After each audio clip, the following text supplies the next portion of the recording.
And we even picked, one of the places was a now deserted ex-hostel for homeless men. Wow. That had been there for maybe 100 years. They had fallen into disuse, you know. There was just a shell of a building there.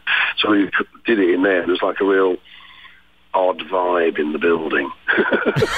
And so we tried to evoke some of the feelings of the lyrics of the songs, and even acted out some of it even on the street where the lyric had come from, where you see people looking in the shop window, but they were actually looking at themselves. They weren't looking at what was in the other side of the glass at all. Yeah. And so we acted it out in the city that we'd written it in, really.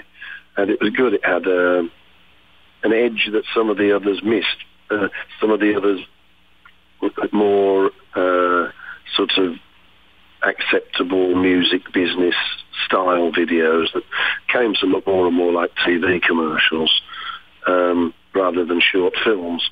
They had like better production values, but I don't think they always hit the mark as well as Mirror in the Bathroom did.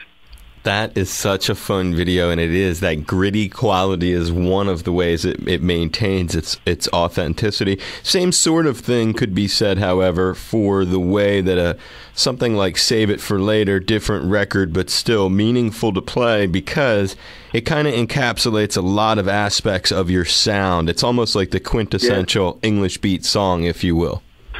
Well, Julian Temple did an amazing video for that.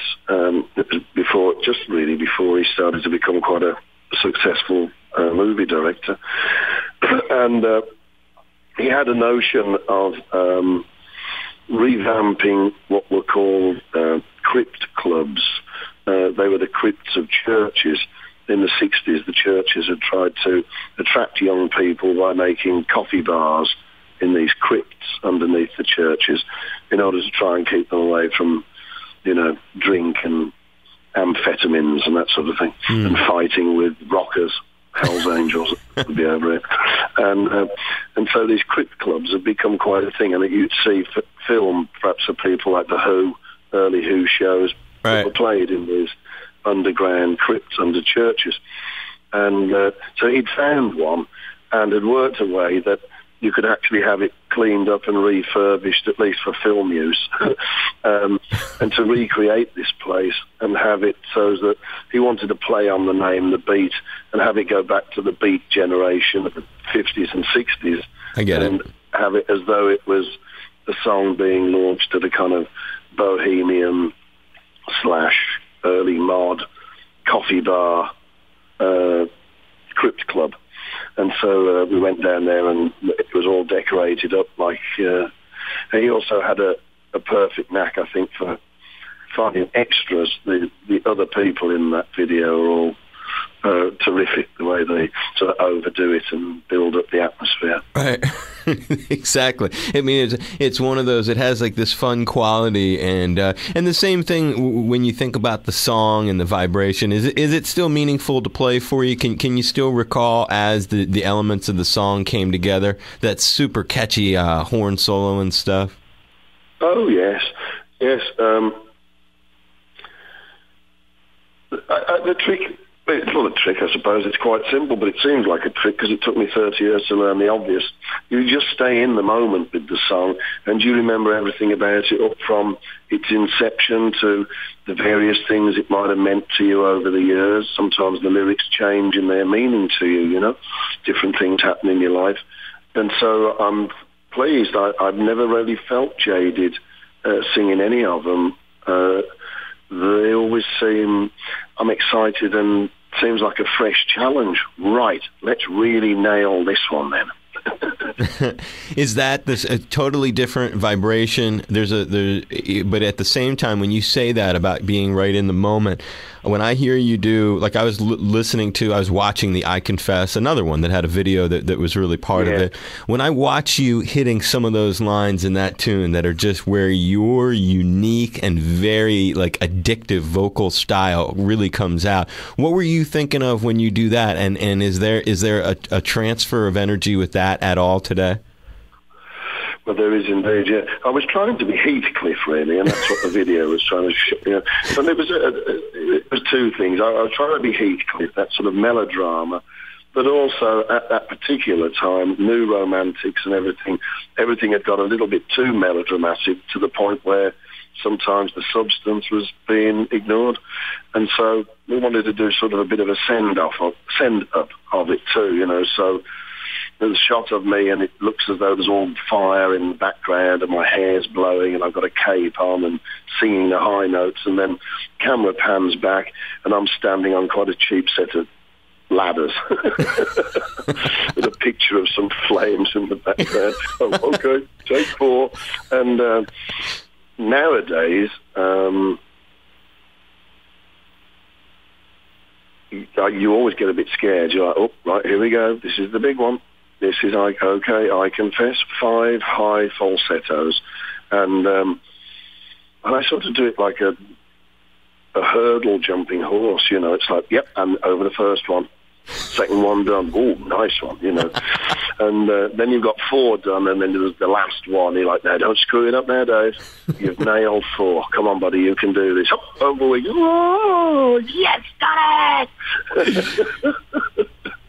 And it must be something. A lot of cats, they set up themselves for a future where the work that they laid out, like you're saying in the beginning when you first did the song, it's almost like you're not planning on having to be performing it 30 years later and be able to hit all those marks.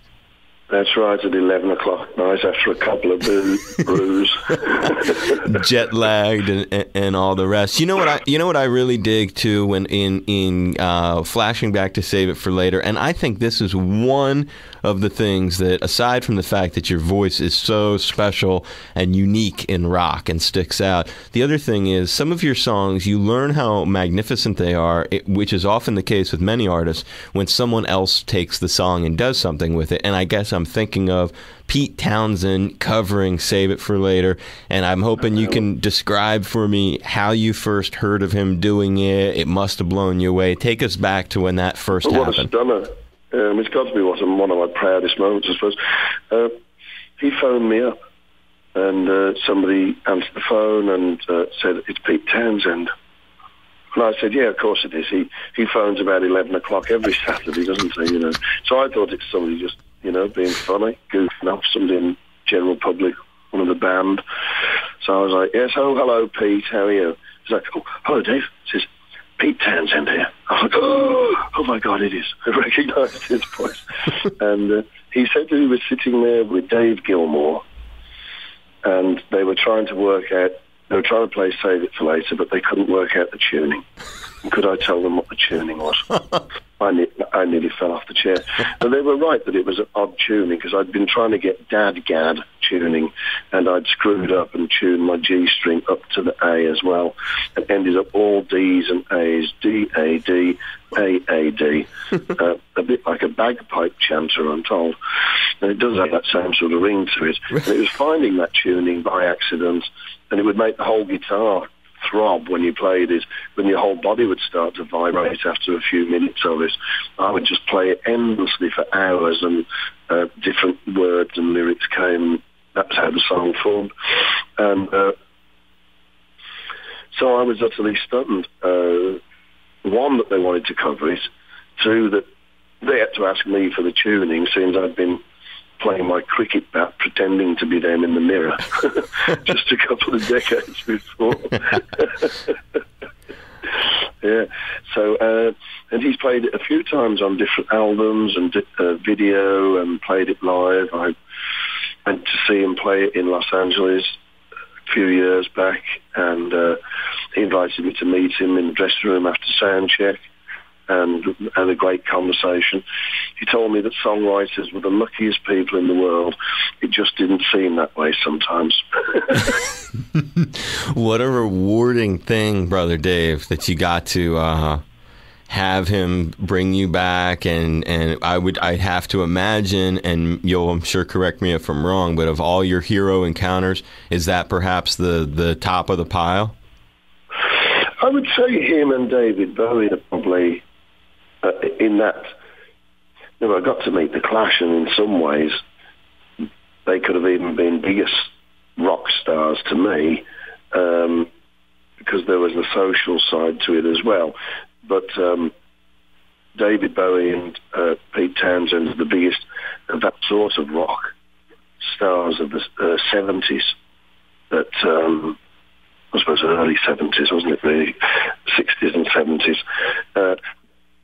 At the time when I was growing up, they were already rock stars, you know, whereas the Clash sort of came stars before my eyes, and then I was hanging with them with my collar up, which was stunning as well, in a different way.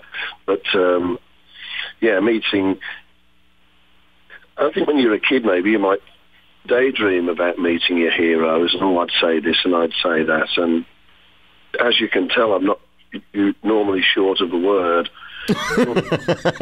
When I got to meet Pete Townsend on the phone, I got to meet him in the dressing room, got to meet David Bowie backstage after a show we'd done together. It was like there was a tennis ball in my mouth.